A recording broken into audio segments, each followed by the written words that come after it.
Hello, and we are back. I hope you're all caffeinated up as we head into our last session of the day.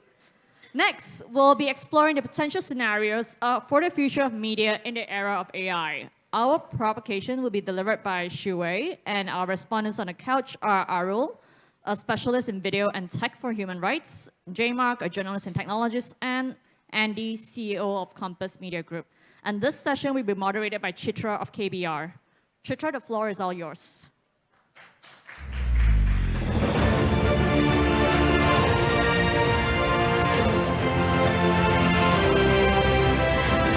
Hi everyone. Okay, thank you. Welcome to the last panel of today. As the speakers and the provocateur has been introduced to by the MC, I would like to invite all the provocateur and the speakers to join me on stage. Thank you. Mas Andi there, Arul there. Okay, welcome. So we should have conducted this panel at the beginning, but then we switched the schedule, and now we are going to end today's session with this. Should we? And we are going to see what kind of wrap up today's session that we have so far. And I would like to pick up from Shuwei Fang's quote from the last session. We have another chance. That's very positive and encouraging. And she also wrote a thought-provoking article on Splice, AI is your newest audience, the B2A2C Design Challenge. And we'd like to learn more from Shuwei. Thank you.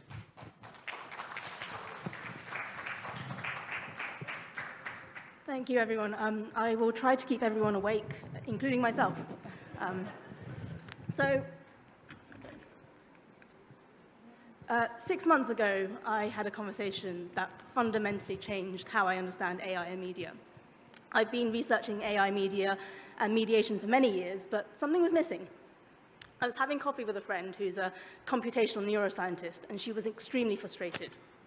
She was working with the European Union consulting, helping them design their AI policy.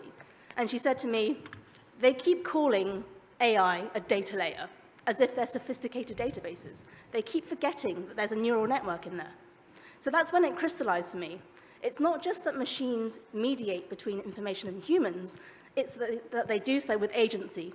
They make decisions, they interpret, they transform information into understanding.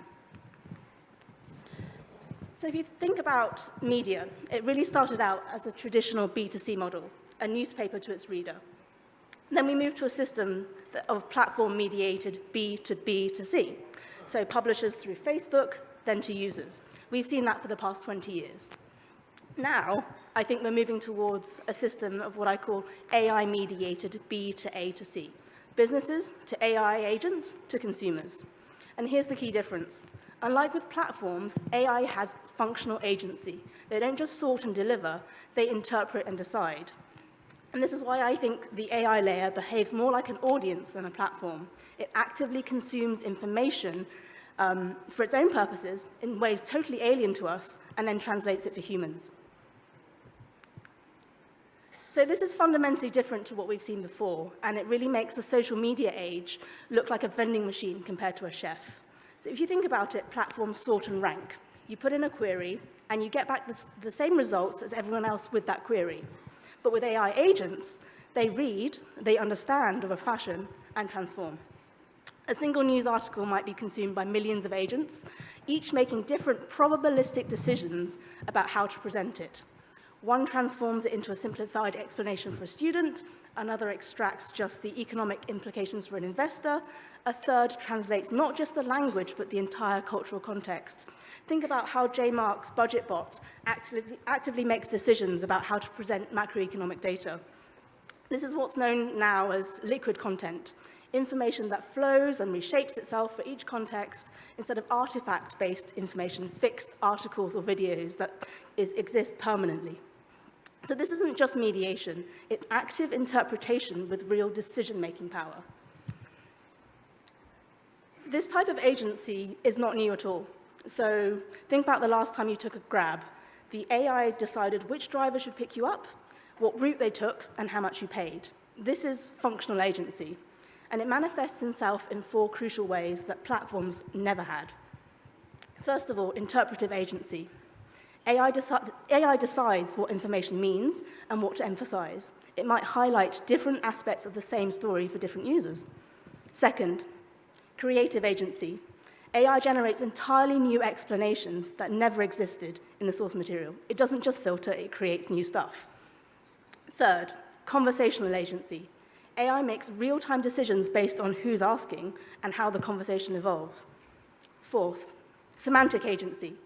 AI choosing the right level of complexity. It might talk about inflation to an economist using technical terms, but to a teenager using video game analogies. Each type of agency represents active decision-making, not passive filtering, and this is the crucial part that's new. So when we think about AI becoming the primary information consumer, we move from a system of editorial control to something more like architectural control. And the BTA, the business-to-agent part, is quite recognizable as a sort of machine bias. Just ask DeepSeek about Tiananmen Square or Grok about wokeness to see how that manifests. But then all that agency that we just discussed, the 4 types, it really concentrates itself in a translation layer at the A to C end, the agent to consumer end, where AI converts information back into human experience. So think about the implications here. When millions of AI agents are making those interpretive, creative, and semantic decisions, they're doing it here at this really tiny bottleneck. So this is where I think power could concentrate in the next decade.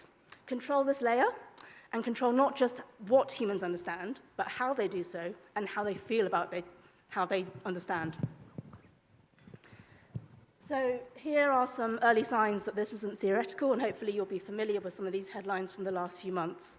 The SEO apocalypse, major publishers seeing 50% traffic drops as Google shifts to AI, AI-generated ads, teenagers preferring ChatGPT over Google for everyday questions. So this shift is real. AI isn't just helping us find information anymore, it's becoming the primary consumer of that information. And just last week, The Economist, a 180-year-old print newspaper, signed its first AI-focused partnership with Google's Notebook LM, which is an uncharacteristically bold move for them. The Economist has never had a social media or platform strategy to speak of, and so in a sense, it leapfrogged entirely from print to AI-native distribution. And I think they made the strategic decision to get ahead of the features that they had that made them highly vulnerable to AI. And in a way, it's these very features that made them perfectly set up for this B2A system. The Economist has no bylines. It has a house style so consistent that it could almost be algorithmically generated. And plus, The Economist was never really in the business of producing content. It's actually in the business of producing coherent worldviews for a global elite. They were never chasing viral moments. They were always building systematic understanding. And in this system, they still are.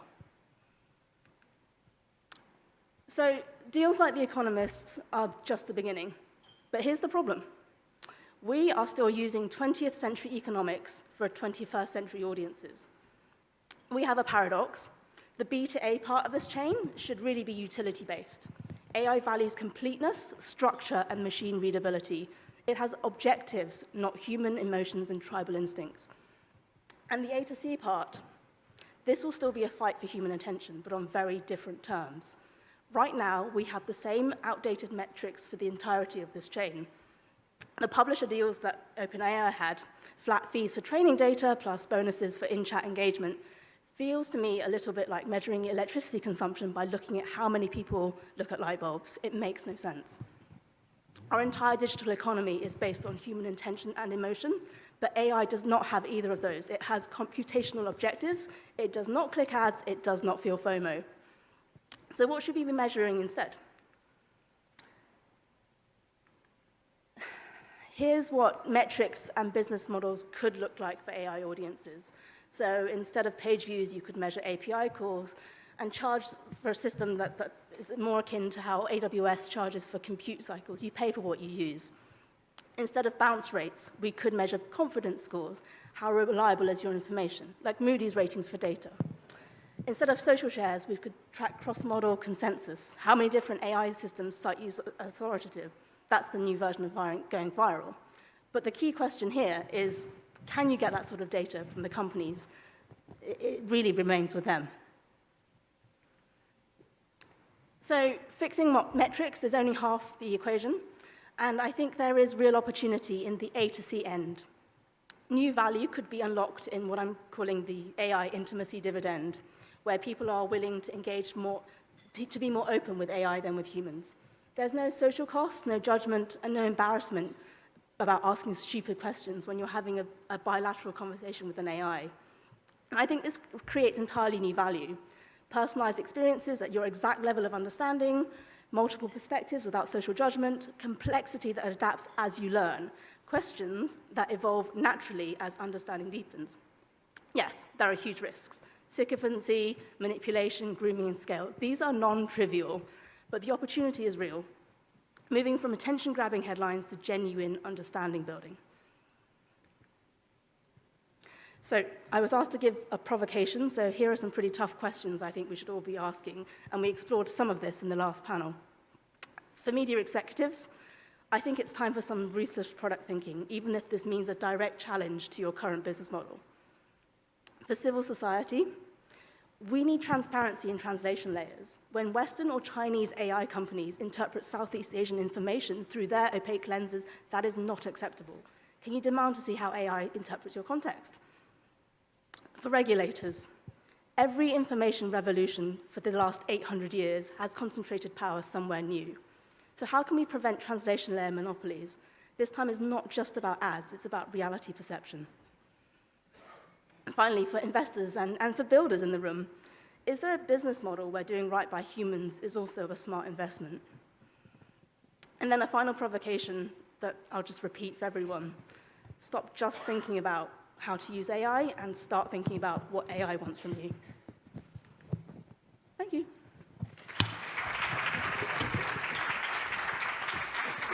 Thank you very much, Shuwei Fang, for the provocation. I would like to start with Arul Prakkash first.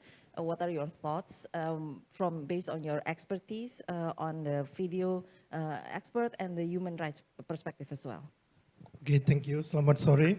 Terima kasih atas jemputan.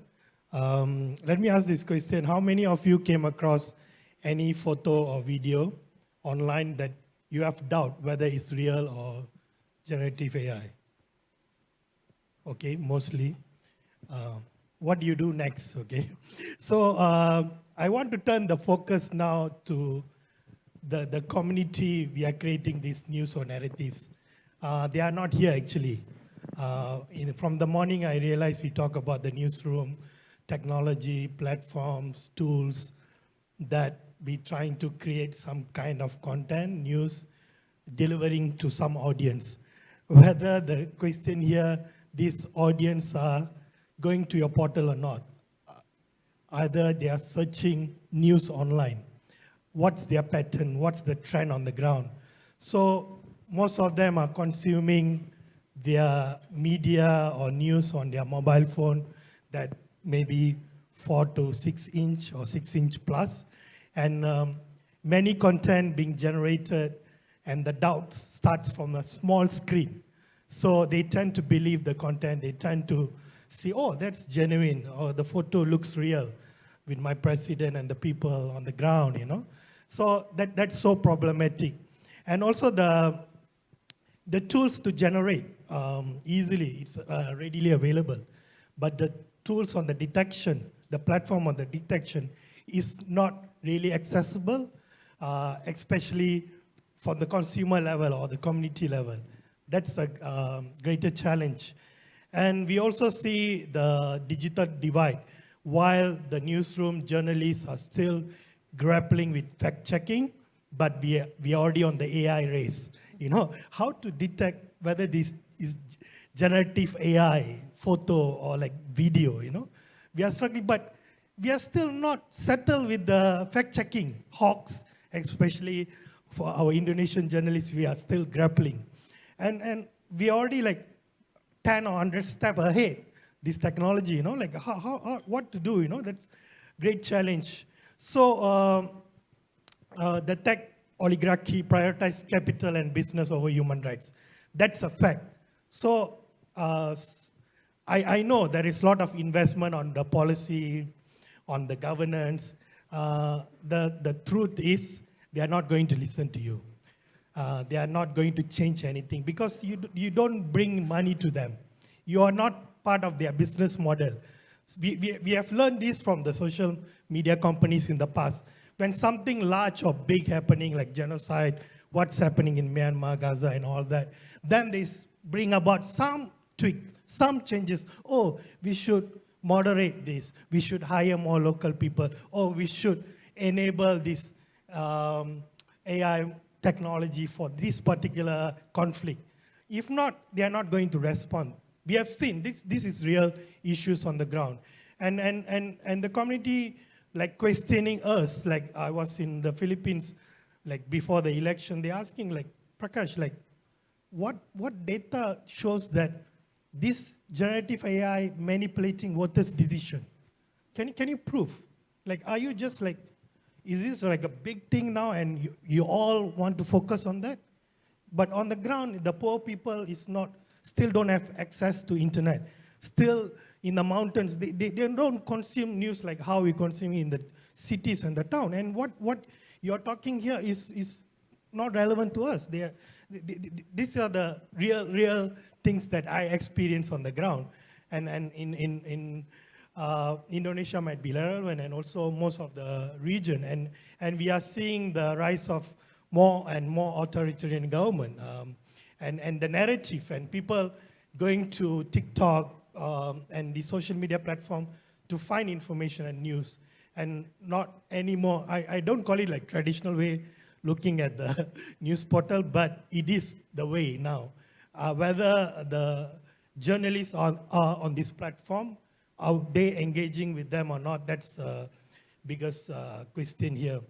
And we have seen these deepfakes, generative AI, have eroded the trust to any type of media. You know, like, is it real or not? And also we see government using it for their own benefits, questioning every legitimate content. Oh, this is deepfake, this is generated. How we can believe this in the conflict, like children die or like something happened to them, you know, like they also using for that. And we have seen in the elections, although I know in the other panels we discuss about the regulation, but the government's also like really grappling to enforce their own regulation or law, you know.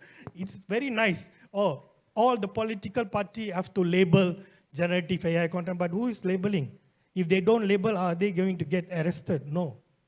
It's just in the paper, you know. So these are real challenge on the ground, I would say. And also the key development when we look at the platforms are racing, you know, like Google VO3 and Sora and many other more hyper-realistic looking videos being created easily. It's no more difficult. But the problem is, are we debunking it in a timely manner, whether in the election context, in a conflict context, because the information is already there. And by the time the journalists verify, they check and say it's not true, but people are already believing. Their trust is no more there, and also they are making political decisions. And we have seen in the Indonesia election, the recent ones that we call it digital resurrection of Suharto video being circulated.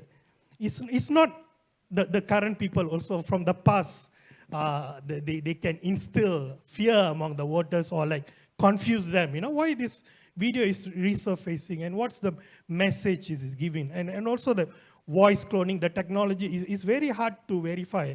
And the platform, even if you upload, it will say it's human. You know, it's quite challenging because they also don't have enough data, you know, like of either it's Suharto's voice or anyone's voice, you know, like there is no database to check. And also if you use like my voice, like 10-second or 20-second, it's a real voice, correct? Then you generate 5-minute speech, it will say it's genuine because it's real voice. And it's used the same pattern to generate the audio clip. So I would say these are complex situations, and I'm not sure how's the future like some platform decisions or maybe we say AI literacy, but it's not going to reach the masses. And also, of course, there is parallel open source model being developed, or we would say like the search engine called DuckDuckGo. A few days ago, they announced you can filter AI-generated images or video. I think it might change, but it's a real struggle, I would believe. I will open for the questions later. Thank you very much. Okay, thank you so much, Arul Prakkash, for your comment. I would like to go to Jaemark. So previously, Arul Prakkash mentioned about the hyper-realistic looking of the video and also the voice cloning and everything. And Shuwei Fang previously mentioned about AI making decisions and interpret things. So are we looking at problems on representation here? Cultural representation? It reminds me of an instance just last month. A Philippine senator shared an obviously AI-generated video on his Facebook page. And you know, it quickly becomes apparent that it's a generated video, because while it looks like Filipinos and it sounds like Filipinos, you see in the background there are tuk-tuks, and there are no tuk-tuks in Manila. And I guess to AI, all brown people are the same, and so all our cities look the same. And so the system actually worked in that instance. If you look at the comment section of that senator, you would see all the reactions are laughing reactions. All the comments are calling him stupid for sharing an obviously fake video. And for once, Meta actually took action. They actually put a disclaimer there that this is an AI-generated video and it might contain false information. So the fact-checking system works, right? Now, what was the problem? Problem was when, after he was fact-checked, he doubled down.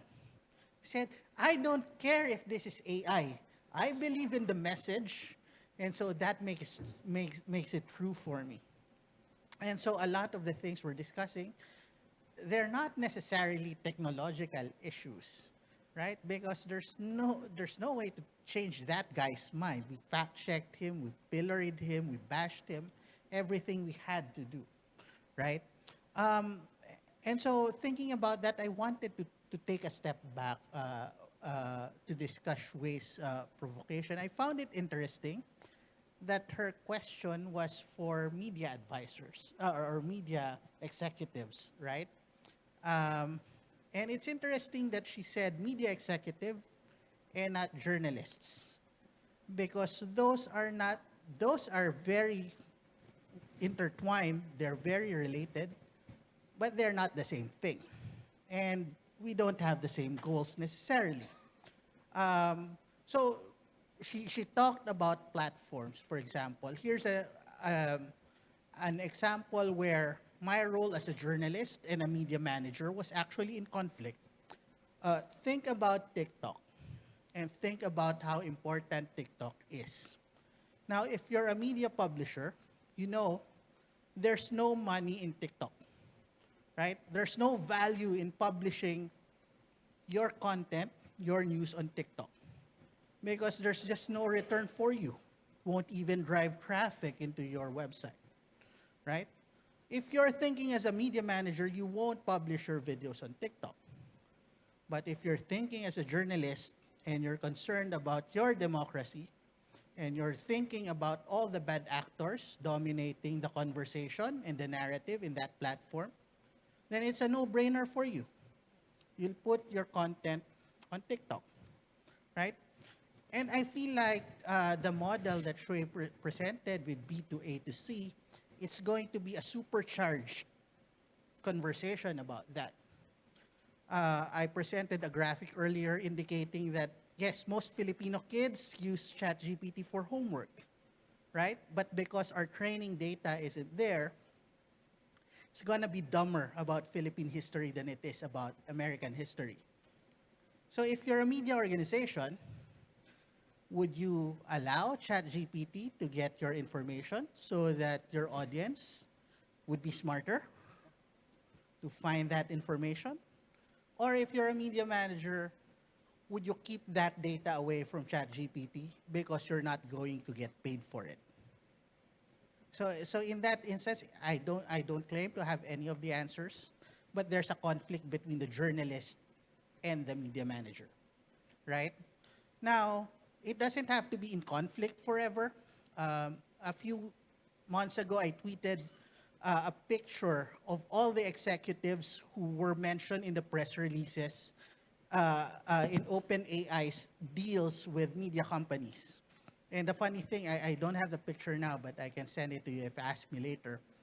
They were all white, and they were mostly male. So OpenAI hasn't signed a media deal with a brown news agency, right? But it goes both ways. Like if OpenAI called you tomorrow and asked, can I license your data? Is your data actually ready? Or would you have to go back to your library of newspapers and microfilm and try to figure out how to ingest that? I think a lot of the things, when we think about the infrastructure, they're not ready yet. And so these are all the things we should be thinking about as both media executives and as journalists. And hopefully we can find them on the same page back again. Thank you so much, Jaemark. And I would like now to go to Mas Andy.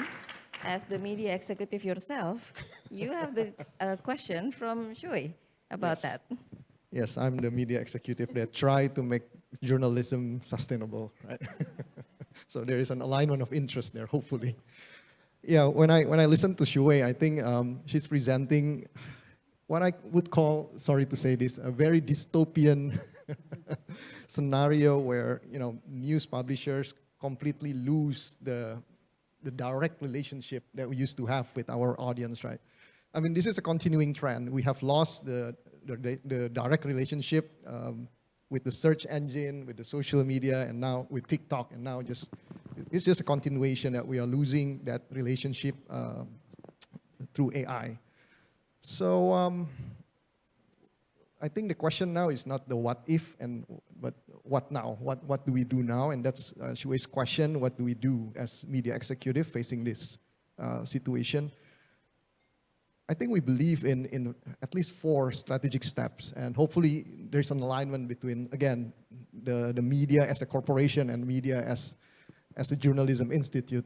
And the first one, actually this is the no-brainer strategy, is to invest in our journalists and to invest in journalism.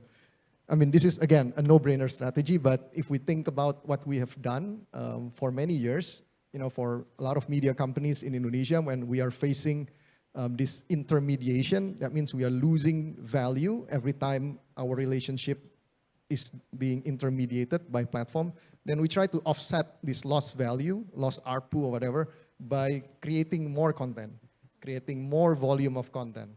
Then this further commoditizing our own content. And with AI now, with the AI technology that Prakkash has been describing, it's even easier or even cheaper now to produce more volume of content to offset the lost value, right? It's price times quantity equals revenue. So if you lose in quantity or you lose in price, then you try to up your volume game, right? But again, this will push toward the dystopian AI everything that Shuwei was describing. So at KG Media, what we try to do is first, again, basic things, is to invest in our journalists. And the metrics that we use is very basic, which is how many % of our journalists are certified. Perhaps this sound a bit basic for a lot of advanced economies where journalists are certified or definitely competent in what they're doing. But in our case, in the end of 2023, only around 34% of our journalists are certified by Dewan Pers. And we try to up that number. By the end of 2024, 1 year later, that number from 34% goes up to around 55%. And this year, we want to aim at least 75% of our journalists are certified. And to complement this increase in competence, we introduce in our performance system a quality score index. Again, this is to align the motivation and the incentive for our journalists to not only focus on creating more volume of content, but creating a better, highly original, highly differentiated content. And the second is is to build our own platform that can engage directly with the audience. Again, high quality journalism is essential, but based on our experiment, it must be paired with habit and engagement. And our experience in building a digital subscription product at Kompas has been really humbling for me and for my team. We can easily increase the number of subscription through very aggressive marketing, but when it comes to making a habitual practice of our subscriber, coming every day, like newspaper readers, they read religiously the newspaper every morning. It's very easy to do in the digital product. And the engagement will correlate with the churn rate that you will see by the end of the subscription. If people are not using the service that they have paid for, then you have no chance of retaining that customer. So this is, I think, what we learned from the New York Times. Right? I mean, we know New York Times isn't Pulitzer-winning journalism, but why do they need to buy Athletics? Why do they need to buy Wirecutter? Why do they need to buy Wordle? Isn't journalism enough to retain digital subscribers? Well, I don't know, but it's been tough in Kompas case.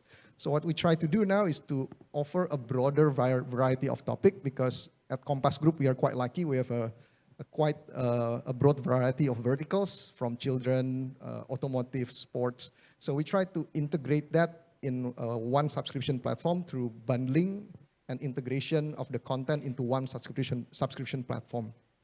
But then the problem with a lot of variety of content is, people are exposed to too many content, right?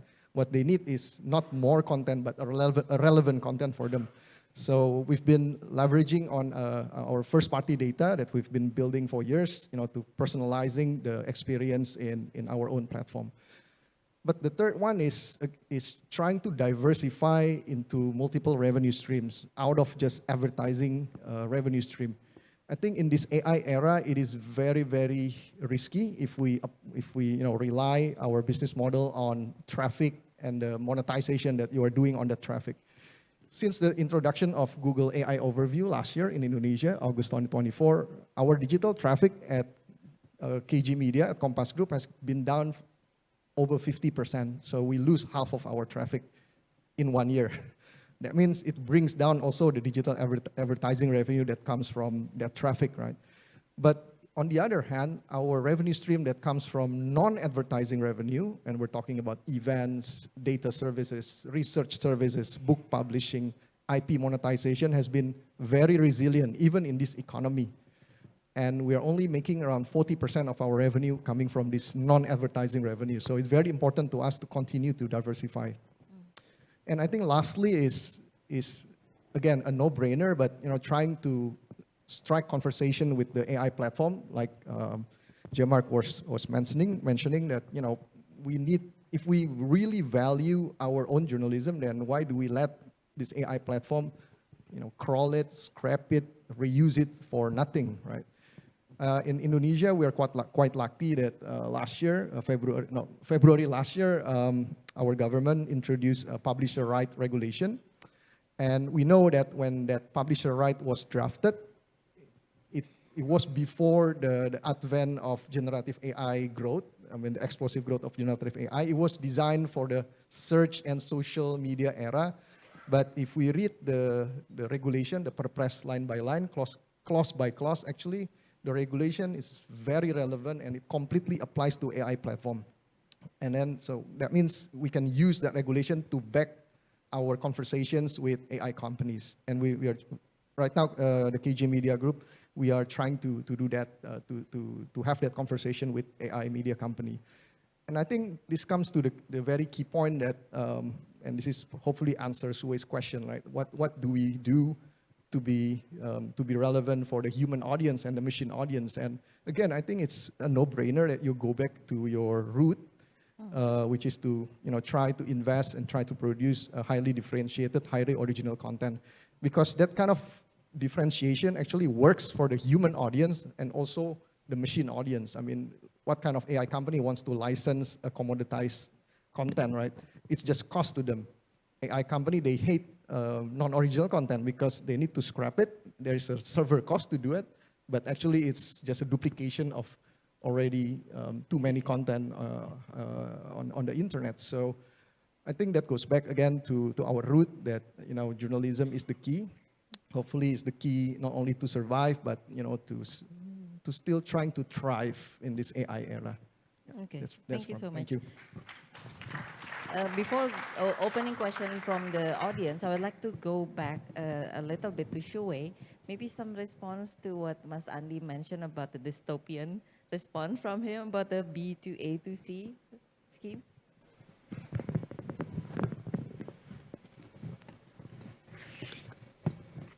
I think there is a flip side to the dystopian. Yes, it potentially is incredibly dystopian, and the risks are huge. But I also think there is a concrete opportunity here, both in the B to A part and in the A to C part. So the B to A part, I think, and I said this earlier, it actually represents a huge expansion in the total addressable market for information, and one that is permanent. It's a shift outwards of the demand curve. It's not just a movement along. And for this reason, it's really because AI audiences aren't like humans. They don't get tired of information. They don't sleep. They just have this pure information hunger to consume original content, as you say. So there really could be a market for differentiated information. It's just a matter of how it's priced and the visibility and the metrics of it. So I really think in this region, before any deals are set, you actually have a real first mover advantage to try and get ahead of that with both the regulation and with some level of collaboration amongst other intellectual property industries in the information ecosystem. In the A to C part, I also think that there is an opportunity there. As you said, and Mas Andi, you're building this wide funnel for a direct audience relationship. And I think there's an interesting business opportunity there. If you think about how much Southeast Asians spend on understanding, like how much do Singaporean parents pay for private tuition? Maybe Southeast Asian audiences don't pay for content, but they do pay for deep understanding. And so maybe there is an interesting model there that allows for a way that media companies can help deepen understanding of its audience. And again, it goes back to finding out what questions your community is asking. What's the knowledge gap there that you can bridge? So I think in terms of dystopian, it's incredibly dystopian, and the odds are stacked against us, but we do have a small window of opportunity, and it is really now before the deals are set. Thank you so much. So I would like to open the question from the audience. I would like to see some hands probably from the audience. Are you sure you're going to miss this opportunity? Yes, thank you. The guy over there. Please mention your name and organization. Thank you. Hi, my name is Ong. I'm from Maverick, which is a public relations agency. I used to be a journalist, then I moved to the dark side, and I'm now in PR. So I have a bit of a perspective of what business and what journalists want. So my first question is to Shuwei.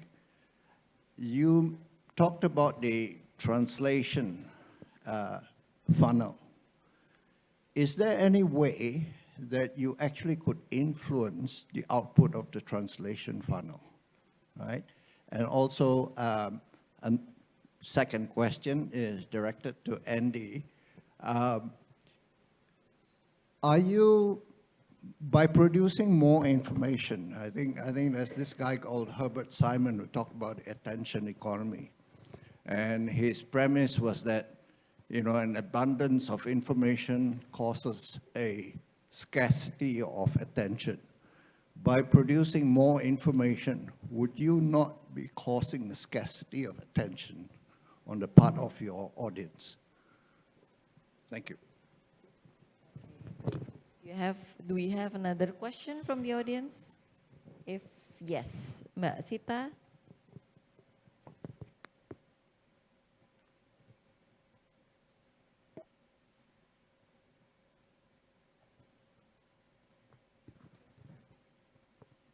Okay. Thank you. My name is Sita from Project Multatuli. My question is for Shuwei. I'm interested in your point, your example, the economist example of creating understanding and coherent worldview rather than the stereotypical content. I was wondering, how does it inform AI and a crawler? How is it different to other stereotypical contents crawled by AI, if there's any? It's too technical maybe, but thank you so much. Okay, I think it's time to answer the questions. For Shuwei first, from Ong, how can we influence the translation? So Ong, what I meant by the translation layer, this should not be left up to the LLM companies, so the ChatGPTs, the Anthropics, and so on, for this layer to be built. And in fact, that's not what they want.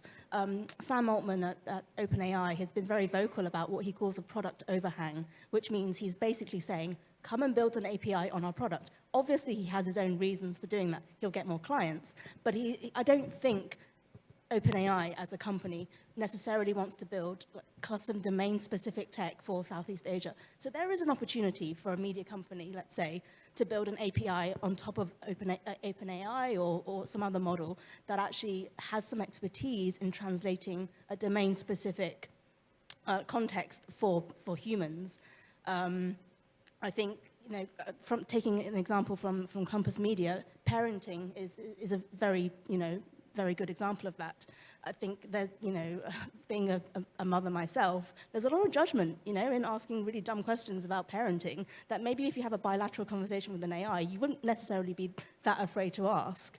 And I don't think it's necessarily OpenAI's job to provide context-specific parenting information in Indonesia. Maybe that's the job of a media company like Compass that built on top of OpenAI's tech. So I very much think there is an opportunity to build on top of that. It's a very small margin, but an opportunity nonetheless. In terms of the question about The Economist and how, if I'm understanding the question correctly, is how is the information that The Economist is providing to Google Notebook LM sort of, I guess, valuable and different to other information. So I think the way that The Economist currently works, its print edition, it essentially, it's based on their own data, which they, produce through journalism and other sources, and through their leader columns, they provide opinion and a coherent worldview.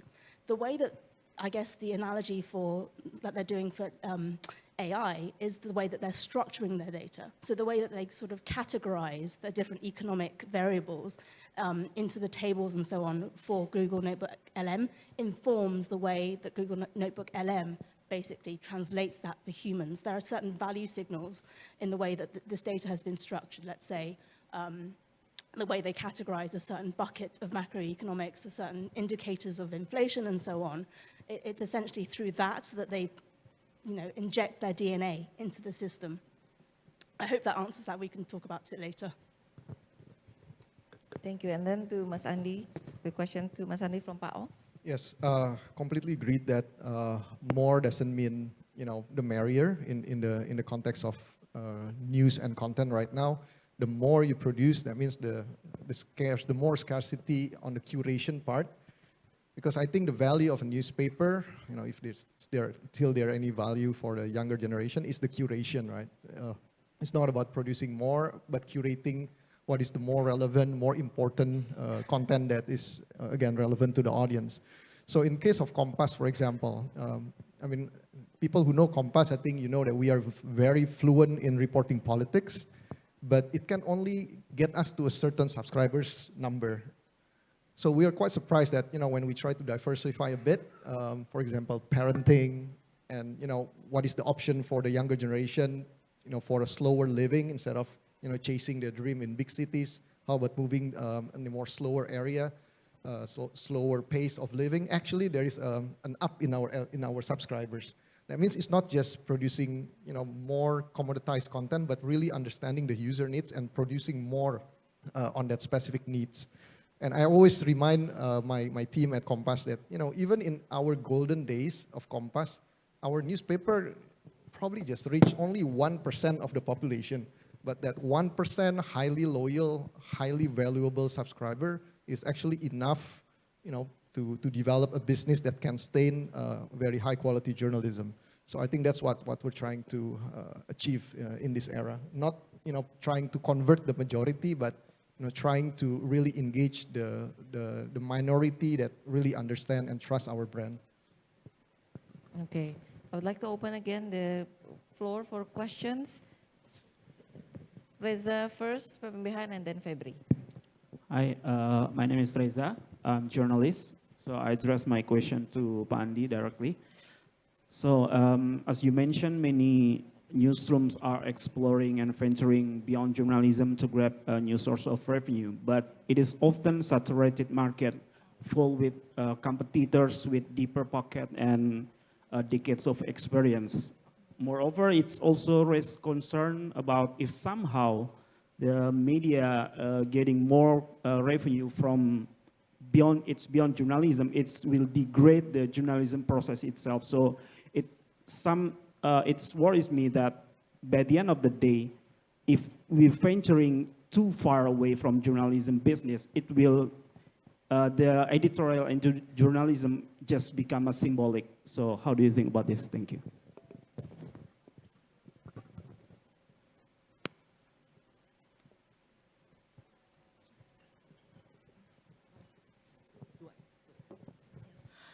Just a simple question for me, because right now we are more likely discuss about the productions and then the business model while the AI is expanding in media. But we haven't discussed about currently in a digital era, commodification of a journalist labor already there. Even before AI, like for instance, one journalist have to produce like 10 articles per day, even though it's just after the newspaper, they shift to digital. But with the AI era, how do you envision this? Is it the commodification of the labor of journalists will be even worse? Or probably there will be no journalists at all? I'm a bit worried about this. Thank you. Specifically for which speaker? Probably Mas Andi and Shuwei. Thank you. Okay, thank you. Mas Andi can go first with the first question about the saturated market. Yes, Mas Reza. I think you're completely right that if we venture too far outside our core, then we are facing not only competitors, but we are losing our focus on who we are, what our brand stands for. That's why I think at Kompas, when we diversify into new revenue stream, we always integrate our journalism in that product. For example, when Kompas do events, then that events must mean something, and it must create a content around the event. For example, we organize a Borobudur Marathon. So it's not only organizing a sporting event, but how does the event actually contributes to the local society at the Borobudur area, right? So I think it always goes hand in hand, the journalism and the new revenue stream. And then, for example, like book publishing, I think it's a very close continuation of journalism. Our best journalists, they can not only write articles, but they can also edit and also write books very well. And IP monetization, for example, merchandising, I think it aligns with what you're trying to do to build your brand value, especially to the younger audience. So you're completely right. It's not only just mindless diversification, but always be mindful how that new revenue stream align with your main product, which is journalism itself. On the second question, the commodification of journalists. I think there was the point that I was trying to make, that for years, I think that's exactly what maybe we media executives are very guilty of.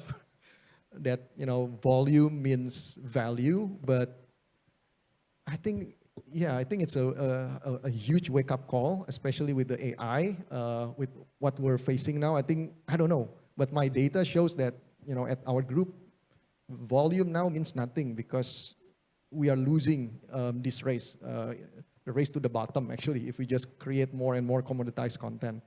But it's not easy to shift from a very volume-minded approach to a more highly differentiated, highly original content focused.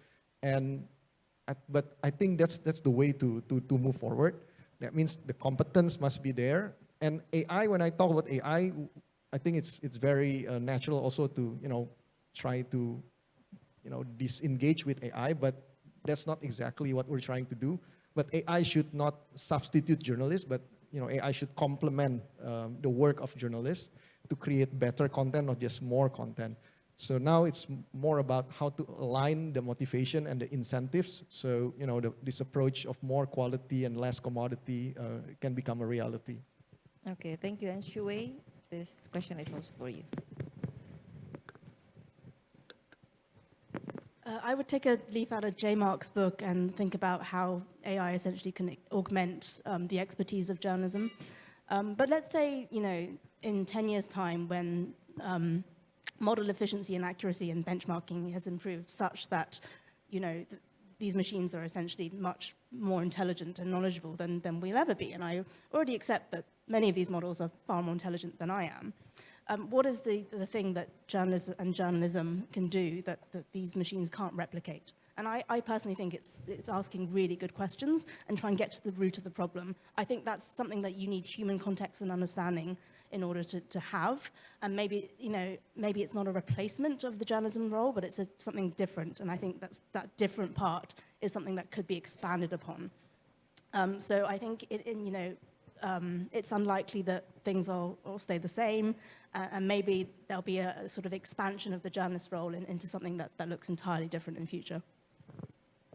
Okay, thank you. I would like to go to Jaemark.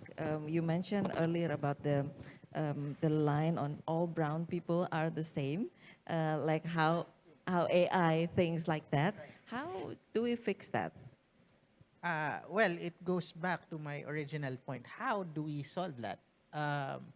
Another example is that a newsroom in the Philippines was trying to use AI image generators to draw images of indigenous peoples in the Philippines, and AI kept drawing an image of a person with feathers in their head because all it knows are training data from the West. I would imagine data would have something to do with it. I don't have all the answers, but it's something everyone in this room should think about.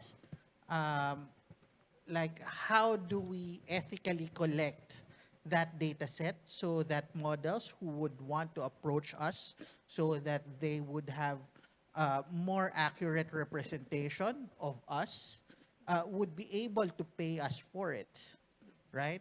So we have to think about questions like who's going to curate those data sets because of things like bias, right?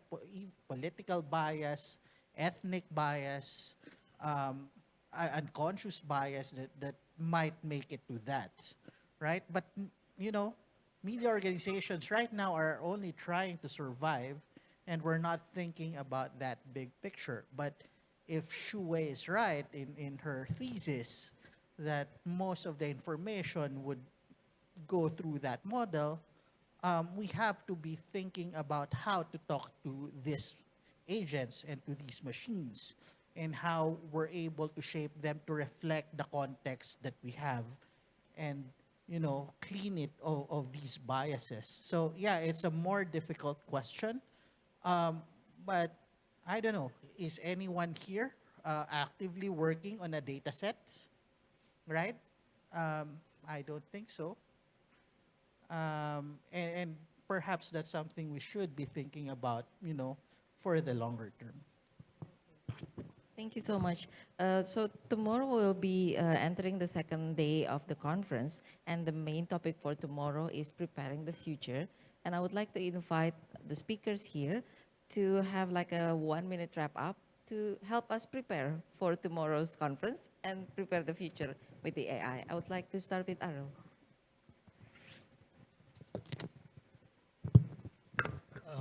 Maybe I just want to highlight over the past 2 years, the advancement of the AI video technology is far better than 6 fingers or like hair doesn't look right or background is different.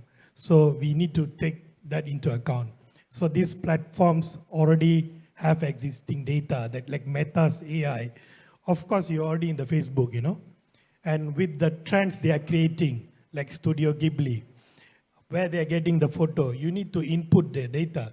So they are training the models to become better. So maybe in few weeks' time, in few years, you cannot differentiate with original source of a particular video and it's a generative AI. It's going to be more perfect and difficult to detect.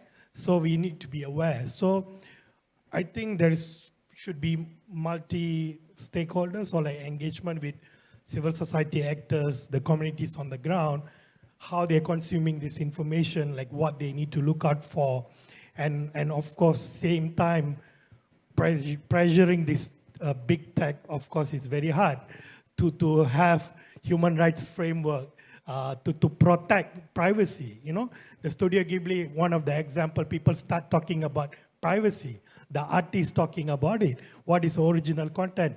Can you use that animation type of things to who's the owner? What's the copyright? So I think this also generate conversations, these trends, this new technology. I think this should be an ongoing conversation, but the people involved have to participate. It cannot happening in the silos. I think that's very important. Okay, thank you. Following up with Jaemark. Yes, maybe I'd like to challenge everyone in the room to start thinking about the future and perhaps hold space for the fact that the things that we think of as important now may not be as important down the line. And so we need to figure out what value we bring to the process. For example, I was having a conversation with Janet earlier about writing. And I compared writing to chocolate. You know, there's always going to be a place for the 4,000 word magazine profile, just as there's going to be, you know, space for demand for artisanal chocolate. That's really good, right? But at the end of the day, most of the people will be eating mass-produced chocolate. That's terrible and not good for you. And a lot of the content consumption might happen that way, right? And so, I'm sorry if that sounds like a shock to some people here, but we need to go back to what value we bring to the table as journalists, which is, I think, it's, you know, finding information that wouldn't otherwise be found out if we weren't there, right? It also opens up opportunities. Like, we spend so much time in university in the Philippines, and I'm sure in Indonesia, teaching people how to write really, really well. And maybe our focus should be teaching people how to connect to communities and how to find stories that matter and how to listen to those communities so that we're able to serve them better. And again, tell the stories that would not otherwise be told if we weren't there, right? Earlier in my presentation, I talked about where the job of the AI ends and where the job of the journalist begins. And there are some things that only we can do, and that AI can I don't think can ever replace. Okay, thank you, Jaemark. And now, Shuwei.